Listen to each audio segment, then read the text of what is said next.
Primero, para tratar de entender el suelo y la formación del suelo, traté de separarlo en tres lugares. No es mío, pero traté de entender que los procesos, primero hay procesos físicos de formación de suelo, muy antiguos, y después hay procesos químicos. Esos procesos físicos y procesos químicos indudablemente son los mismos que sucedieron en la Luna, pero hasta ahí quedó. Hay partículas absolutamente inertes que no tienen nada de vida. Y lo interesante empieza cuando los procesos son biológicos, bioquímicos. Y allí es donde, gracias al agua, empezamos a entender que se empiezan a ver otros procesos formadores que son con los que originaron los suelos que nosotros hoy estamos produciendo. Y así nosotros, yo creo que si agarro acá a cualquiera y le pregunto de química, todos saben cuál es la respuesta de zinc, cuál es la respuesta de fósforo, absolutamente conocen mucho de la química de suelos y cualquiera de ustedes puede darnos cátedra de cómo fertilizar un cultivo y demás. Si hablamos de física, indudablemente también hay muchos que van a agarrar un cuadro de textura y van a decir que con estas texturas tenemos esta capacidad de campo, este punto de marchitez permanente, y así entender fuertemente lo que pasa con la textura. Con estructura exactamente lo mismo, pero ya acá estructura en la física, fíjense cómo se empiezan a mezclar las cositas. Indudablemente en la estructura hay otras cosas, que no es solamente física, sino que entra la biología fuertemente. Ahora quisiera hablar un poquitito de cómo la biología juega ahí con la física. Ahora, cuando hablamos de biología, recién lo dijo Alejandro, la verdad que conocemos poco, bastante poco. Y queremos ver si quiero 2 puntos solamente poner y entender que gran parte de la biodiversidad del planeta está en el suelo, ¿no? Y otro punto para entender que esa biodiversidad indudablemente la terminamos alimentando nosotros o no, con nuestros cultivos alimentando, y cuando nuestro barbecho no lo alimentamos, indudablemente esas capturas de carbono que hacemos para alimentar hoy juegan un papel absolutamente importante. Y acá quiero que entendamos que verdaderamente uno piensa siempre en las capturas de carbono sobre los vegetales, pero 3/4 partes, si uno piensa entre el carbono, 3 veces más de carbono hay en los suelos que en los vegetales, ¿no? Indudablemente tenemos mucho para hacer, y si pensamos hoy la evolución de nuestros suelos y cómo los suelos agrícolas de 70 toneladas de stock de carbono pasaron hoy a tener 35, 40, ¿cuánto tenemos para mejorar y para corregir y para ir para adelante en nuestros suelos? Y para entender, el primer trabajo fuerte de APRE fue el Biospa, ¿se acuerdan? En el 2014, en esa transecta que hacía desde suelos apluviales a suelos vertisoles, entendimos que independientemente de cuál sea el tipo de suelo, cuando uno hacía monocultivos, bajaba muy fuerte la diversidad biológica de los sistemas. En cualquier tipo de suelo, apluviales, vertisoles, argidoles típico, que es esa gran transecta. Y lo que tratamos en una segunda etapa, esto en la Chacra Pergamino, de la mano de Luis Wall y de Camilo Vedano, trabajando en biología de suelos, es un multivariable en el cual entran muchas variables biológicas, y lo primero que ven ustedes es cómo en los distintos sitios de las chacras los colores se agrupaban, la biología de suelo se agrupaba de acuerdo al campo, ¿no? Cuando pasó el tiempo, en el 2015 ya no se agrupaban, no había una variable que esté correlacionada con el campo, y las covariables se ajustaban fuertemente al tipo de manejo que le hacíamos. Entonces, allí corroboramos lo del primer biospacio y entendimos que indudablemente este bioma que hablaba Alejandro lo podemos modificar muy fuertemente nosotros en nuestros sistemas de producción. La biología del suelo de nuestros sistemas hoy dependen más de lo que hacemos nosotros que de lo que verdaderamente heredamos. Y allí, otra de las líneas, ya pensando en cosas que uno ve más fácil, empezamos a tratar de medir, y esto con la Universidad de Río Cuarto, lombrices. Y allí entendimos exactamente en la misma línea que podíamos aumentar nuestra cantidad de lombrices a medida, o bajar, a medida que aumentábamos nuestros... a medida que cambiábamos nuestras rotaciones y aumentábamos nuestra intensificación. Esta intensificación, entiéndase, no intensificación como insumo, sino intensificación aumentando los tiempos de ocupación.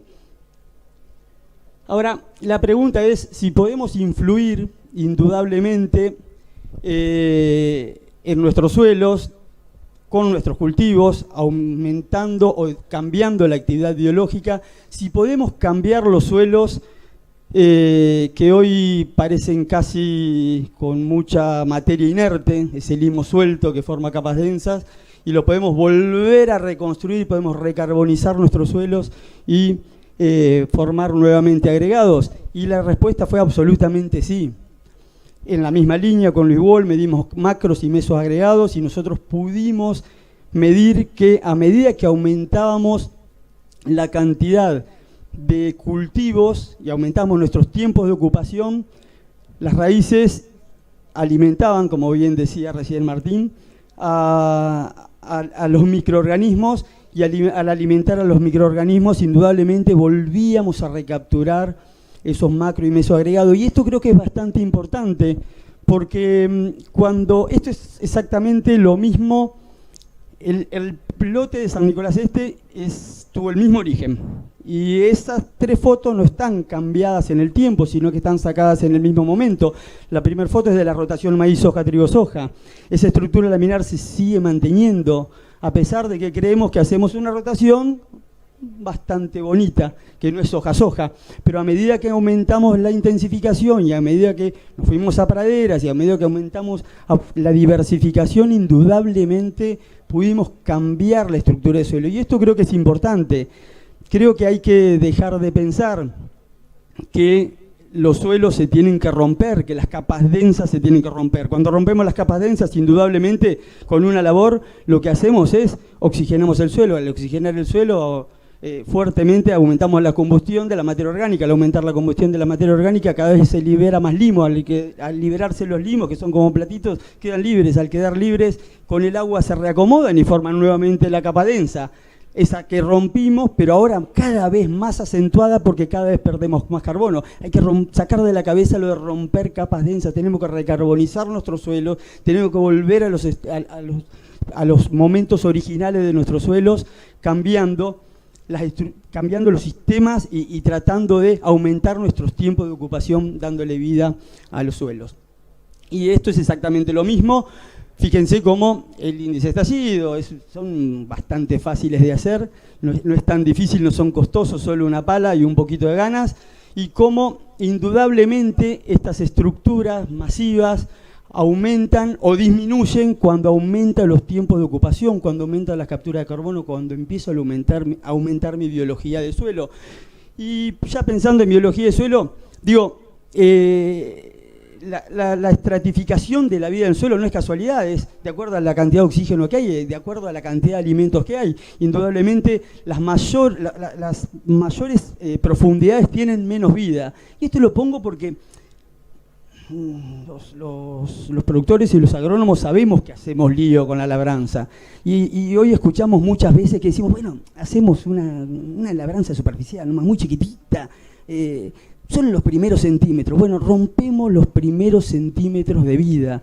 Digo, generamos ese terremoto, que los terremotos se pueden reconstruir. Hay ciudades que salen más rápido de un terremoto porque son más ricas y hay otras que salen más lentas, pero todas tienen un costo altísimo de reconstrucción.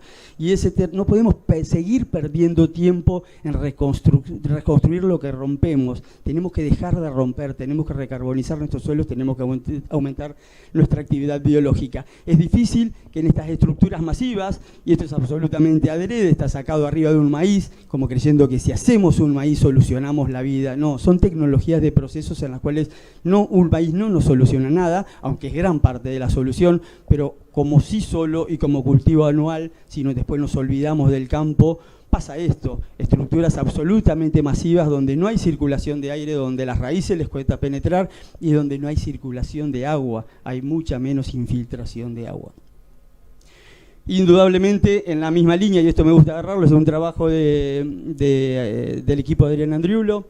Esto es pergamino y es de campos medidos y estimados, y las pérdidas de carbono son bastante grandes. Digo, estas 70 toneladas de toque de carbono, hay estabilizadas en 50, pero guarda con esto, porque cuando nosotros pensamos en erosión, las pérdidas de carbono son mucho más grandes, ¿no? Y la primera pérdida, hay algo de la bibliografía que dice que se puede reconstruir, la segunda pérdida se fue al río.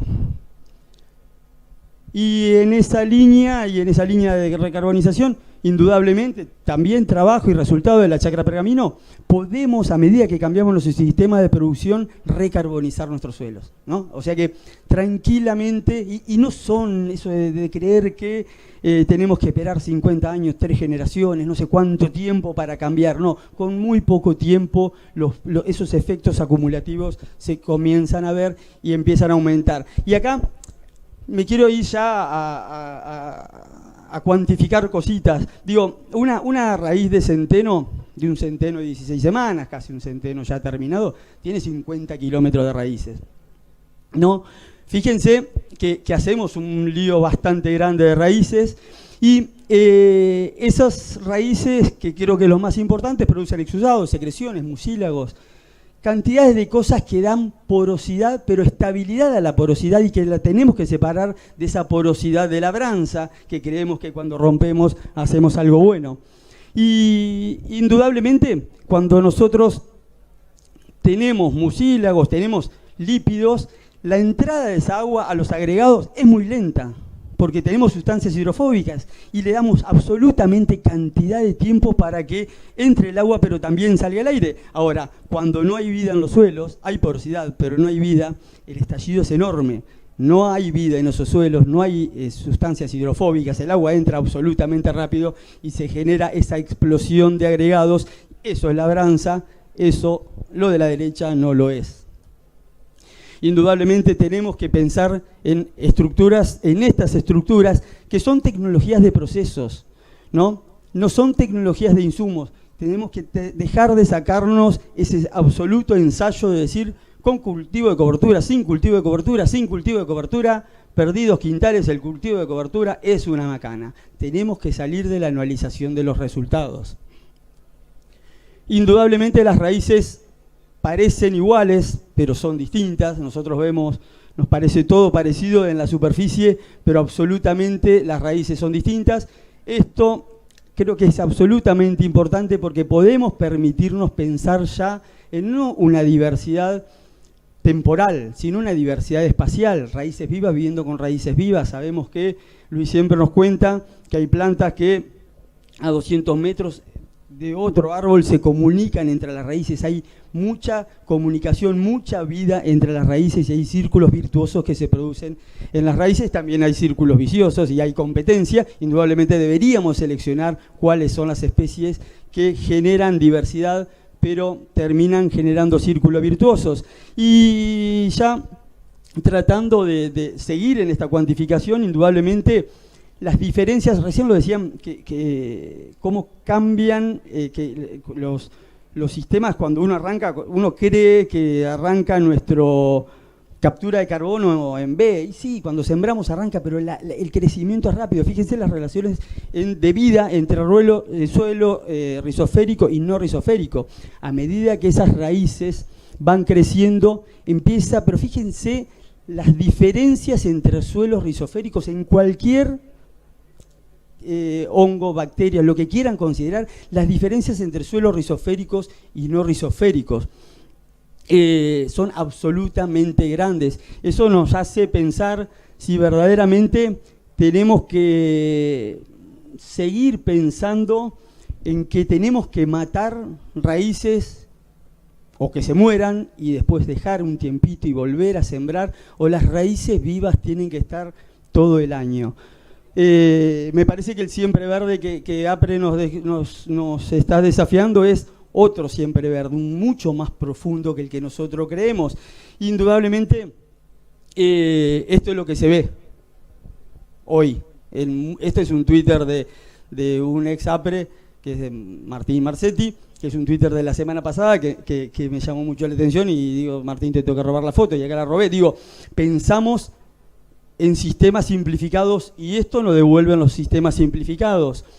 Creo que tenemos que pensar absolutamente distinto. Miren, otra ex gerente de técnica de desarrollo de una chacra, hoy ya miembro de staff de APRESID, Magalí, cuando nos lleva a la chacra Vimpi nos muestra ese contraste absoluto entre un campo que no tiene nada de vida y no tiene riego y que necesita 10 vacas para 10 hectáreas, perdón, para alimentar a una vaca, y al lado, con agua y con cabeza y con sistema, pueden sacar 120 quintales de maíz. Ella nos dice, agua es vida, y es verdad, agua es vida. Pero también hay que entender lo contrario, vida es agua. Si aumentamos la biología de nuestros celos, si alimentamos la biología de nuestros celos, vamos a tener mucha más eficiencia de agua, vamos a tener poros absolutamente estables, vamos a meternos en un círculo absolutamente virtuoso. Así que no tenemos nada más, podemos seguir pensando y analizando la biología, es una alternativa. La otra alternativa es alimentarla, salir corriendo ya y alimentarla para que mejore nuestro suelo. Muchas gracias.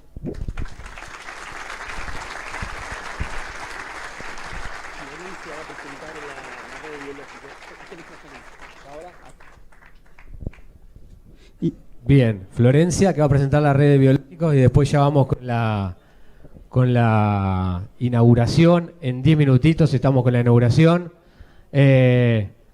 ¿Usamos el mismo mic o le abrimos el otro? Ya la presento. ¿Sí? ¿Le Ah, listo. Florencia Came forma parte del Sistema Chacra. Ella hoy está trabajando fuertemente en la red de biológicos y me pareció una buena oportunidad para contarles, para presentar esto que desde APRESID hoy está muy incipiente, pero que mucha fuerza le estamos poniendo, así que adelante, Flor. Bueno, gracias, Marce, por dejarme 5 minutos de espacio para presentar la red. Lo voy a hacer bien cortito. Bien, ahí va. Esta es una iniciativa nueva que estamos arrancando desde APRESID.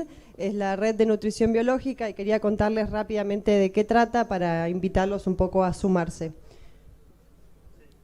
Ahí va.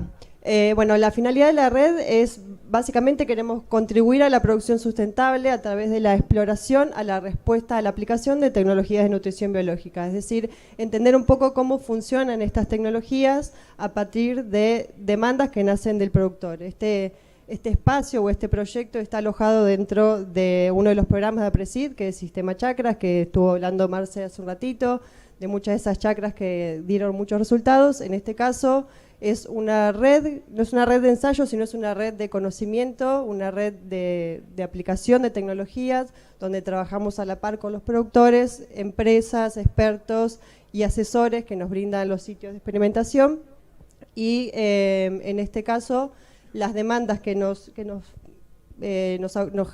traían los productores y que hacen que nazca esta red, es un poco lo que querían saber es cómo incorporar estos productos biológicos a los sistemas de producción, qué respuestas tiene el uso de estos productos biológicos, cómo complementarlos con los productos actuales que utilizan y cómo contribuir o cómo contribuyen a la sustentabilidad a partir de la utilización de estos productos. Así que un poco a partir de esas demandas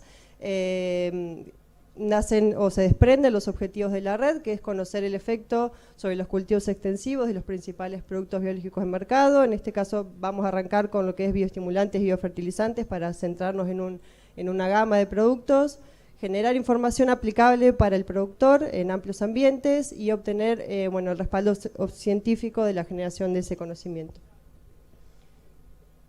Y bueno, a largo plazo, ¿qué queremos lograr con esta red que recién está arrancando? Es brindarle al productor herramientas para optimizar el manejo de los bioinsumos a escala de agroecosistema. Esto creemos que obviamente es un esfuerzo entre todos, no lo podemos hacer solos. Esto nace de la demanda del productor, lo estamos arrancando desde APRESID con colaboración de expertos, pero creemos que la idea es que se sumen empresas, instituciones, más productores que quieran probar estos productos y que entre todos podamos hacer que esta red que recién está arrancando siga creciendo, poder sumar más líneas de trabajo Así que bueno, nada más esto, quería presentarles rápidamente la red, ahí están los contactos, pero de todas maneras pueden entrar a la página de Presid y contactarse con cualquiera de nosotros que los van a acercar a la red, ya sean empresas, instituciones o productores que estén interesados en este tipo de trabajo que bueno, vamos a estar arrancando este año. Muchísimas gracias por el espacio.